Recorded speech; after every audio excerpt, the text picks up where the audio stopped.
source of life, Mr. Speaker, to Kenya. Mana kama kwa magajuanga mano waduki chien matin mondo wange ni to gino chakore karang'o bin weche ma jogi koro wacho en para madhoge areyo mana kaki wacho na aparo ni luongo gi ni masters of double speak gi dongere aparo ni jogi no kong'e ni sirikal kibire nitiere gik mang'eny ming'iyo ing'eni ng'iya jok mowuoyo go te ere mosetiye sirikal pokanen mana Ruto ema paro no setiyo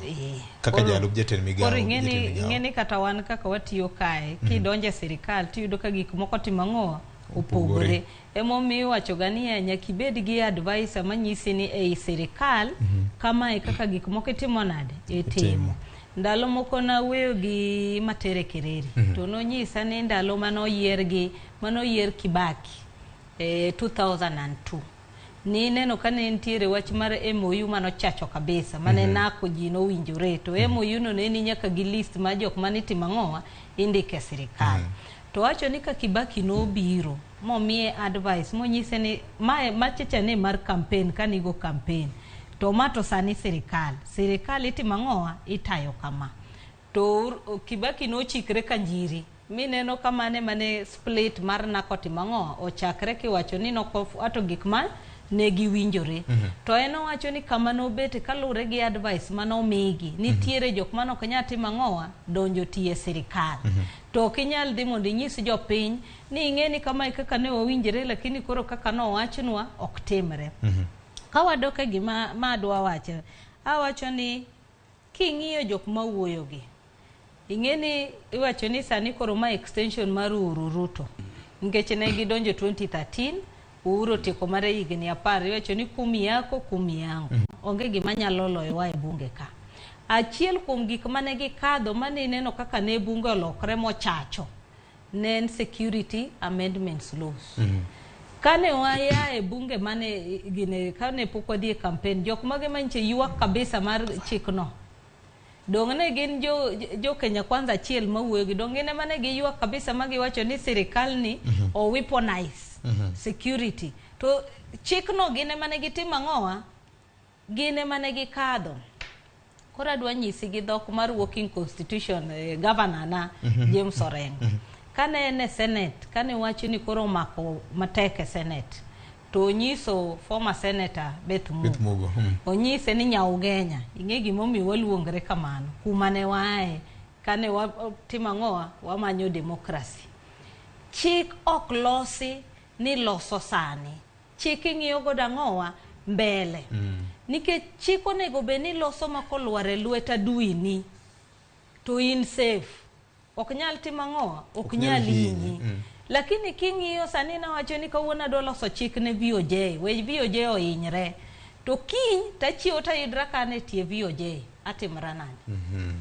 koro king'iyo kaka jo Kenya Kwanza ne campaign kech ne giweni ya kagidonjo to gik moko bro timo ang'owa bro timre mopogore ting'eni wacho ka pile ni campaign iuso gimiluongo ni geno iuso hope koro kibiro midonjo ofis tiyudo ka geno chato ne mana mar pap kiidhe wi mtoka malo kakineno William Ruto ne nie wi mtoka malo lakini koro sani koro bete i ofis koro yudo ka gik mana wacho wi mtoka malo cha gi sani mane ofis otimo ang'owa opogore en mana ni koro aparo ni mato koro nyuoro gi ahinya nikech aparo ni uchumi be koro rach to ken Kenya ka kende en global koro mane madogo penjinia nitie team manoyiero mar economic advisors mandigi ni nitie ndalo mane nitiere side mar opposition ni neno kaka nowacho kaka sirikal nindo kako nego tim koro sani ene ma ene chunye monego beno nyiso sirikal ni kama kaka itimo ang'owa kama kaka itayo sirikal to katieko dong ndalo moko noloso ka mowacho nitiere kethruok mar pesa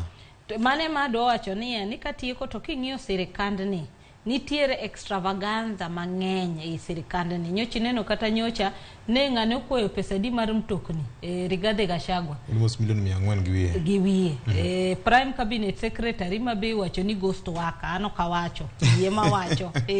nikech king'iyo chik to kine kama ofise no pitimo ang'owa obedo ankad koro nyisa ni jopiny tinyiso no chulu suru